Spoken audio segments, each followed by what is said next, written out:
di mana Bank Dunia menempatkan Indonesia sebagai negara kelas menengah bawah atau lower middle income.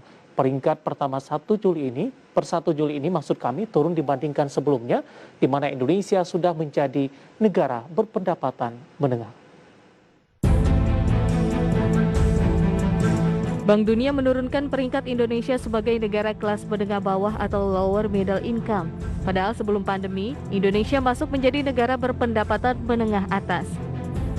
Kalangan pengusaha berpandangan ada dua hal yang menjadi penyebab utama penurunan kelas ekonomi Indonesia ini.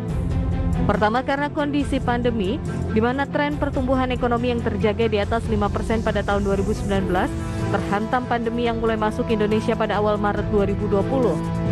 Faktor kedua, karena perubahan kriteria yang dibuat oleh Bank Dunia tentang batasan negara berpenghasilan menengah atas yang kebetulan dilakukan pada tahun 2020 bersamaan dengan terjadinya pandemi.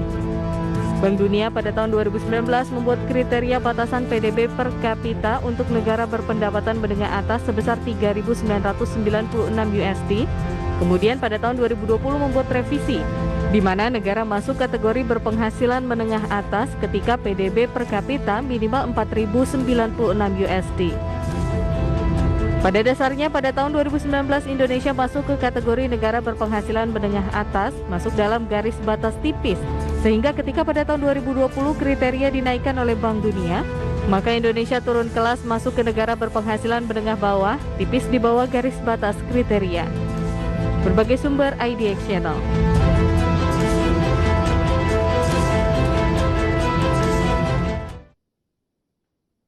Ya, pemirsa, di Marga Review kali ini kita akan membahas topik yang menarik, signifikansi status Indonesia sebagai negara kelas menengah ke bawah. Saat ini kami sudah terhubung melalui saluran line telepon dengan Bapak Muhammad Faisal yang merupakan Direktur Eksekutif KOR Indonesia. Kita akan langsung sapa saja. Pak Faisal, selamat pagi, apa kabar Pak? Selamat pagi Mas David, Alhamdulillah saya baik sekali. Terima kasih Pak Faisal sudah meluangkan waktunya di IDX Channel. Beberapa waktu terakhir, Pak Faisal, pemberitaan terkait juga dengan status Indonesia sebagai negara kelas menengah ke bawah, data terbaru dari Bank Dunia ini cukup menyita perhatian banyak pihak, Pak Faisal, termasuk juga Pak Faisal ini dari para investor dan trader pasar modal Indonesia. Bagaimana Anda melihat status Indonesia turun menjadi negara menengah ke bawah dari Bank Dunia, Pak Faisal? Ya, tentunya ini sesuatu yang sangat disayangkan ya, karena kita baru naik ke upper middle income terus ke bawah lagi, turun kelas jadi lower middle income. Tapi sebetulnya dari kami ya, dari perspektif kami ini sesuatu yang tidak mengejutkan. Dalam artian sudah kita prediksikan sebelumnya. Kalau kita ingat sekitar 2 tahun yang lalu kan kita baru mendengar juga pengumuman dari Bank Dunia bahwa kita naik kelas dari middle income ke upper middle income. Tapi sebetulnya pada saat itu kita masih kenaikannya itu masih sangat marginal. Artinya kita masih berada pada threshold antara lower middle dan upper middle. Ya, jadi pada saat itu batasnya adalah sekitar 4.045 US dollar untuk GNI per kapita ya sebagai thresholdnya. Nah, kita pada saat itu naik menjadi 4.050, jadi hanya sedikit di atas daripada threshold. Nah, sehingga ketika di 2020 kita masuk pandemi dan kita sudah prediksikan pada saat itu bahwa pandemi ini akan mengakibatkan pertumbuhan ekonomi kita mengalami kontraksi, dan ternyata memang terjadi kontraksi lebih dari minus 2% ya pada saat 2020.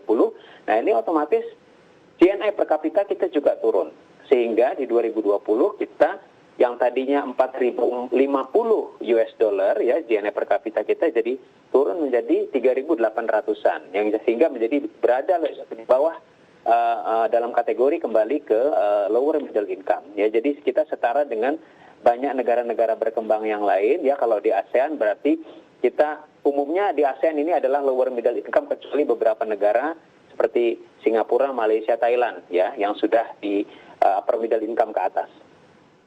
Baik, Pak Faisal, apa yang menyebabkan kondisi ini terjadi, Pak? Kita lihat dari sisi indikator penilaian dari Bank Dunia tersebut. Ya, sebetulnya penyebabnya itu tadi yang saya katakan, karena ketika pandemi datang, ini kemudian menyebabkan kontraksi ekonomi kita menjadi minus ya. Sebetulnya karena kita berada di threshold tadi sangat tipis, sehingga ketika pertumbuhan ekonomi kita mengalami kontraksi sedikit saja, ini sudah bisa mendowngrade kita ke lower middle income. Nah, jadi ini penyebabnya memang ada pandemi yang berdampak terhadap perekonomian kita, dan juga banyak negara-negara yang lain. Jadi kalau kita lihat dari catatan Bank Dunia itu, sejumlah negara yang bernasib sama dengan kita itu tidak sedikit juga. Nah, tapi penyebabnya adalah memang itu. Dan tapi sebetulnya permasalahan ini ya, di luar permasalahan karena adanya pandemi, kita sendiri sebelum pandemi memang pertumbuhan ekonomi kita itu relatif berjalan tidak cukup cepat ya. Di 5% itu memang oke, tapi tidak cukup cepat buat kita untuk bisa naik kelas secara konsisten, secara cepat gitu ya, untuk mengejar ketertinggalan kita dengan negara-negara yang lain, seperti terutama mengejar dibandingkan Thailand dan Malaysia yang sudah lama dia masuk dalam kategori upper middle income. Kita baru berada pada naik kelas dari low income ya, dari negara berpendapatan rendah ke lower middle income itu sekitar tahun 96. Itu 25 tahun yang lalu, sudah lama sebetulnya. Jadi kita berada di lower middle income itu sekitar 25 tahun, naik kelas kemudian turun lagi gitu ya. Nah, jadi ini artinya lambat sekali memang pergerakan ekonomi kita dibandingkan potensi kita. Ya, ini saya bukan membandingkan dengan negara lain, negara maju. Kalau negara maju memang umumnya 3% per tahun saja memang tinggi. Tapi mereka sudah sampai pada tahap yang lebih maju daripada kita.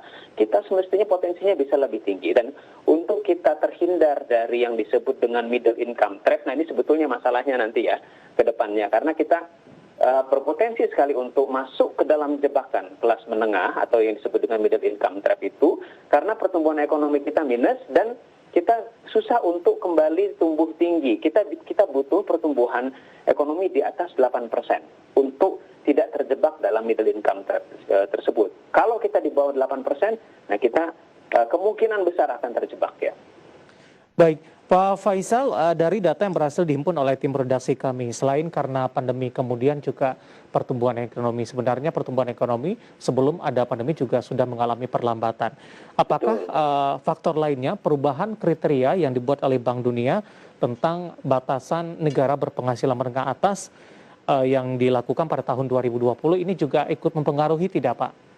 Ya, sebetulnya memang Bank Dunia juga melakukan perubahan threshold itu tadi ya, secara reguler, dan di 2020 itu memang ada perubahan, misalkan untuk batas dari lower middle ke upper middle income itu dari yang sebelumnya tadi saya katakan 4.045 US dollar naik jadi 4.095. Tapi sebetulnya kan naiknya tidak terlalu jauh-jauh sekali ya. Masih di bawah 100 ya, di bawah 100 US dollar. Nah, jadi artinya permasalahan utamanya bukan di situ. Jadi permasalahan utamanya bukan karena Bank Dunia mengubah threshold-nya gitu ya.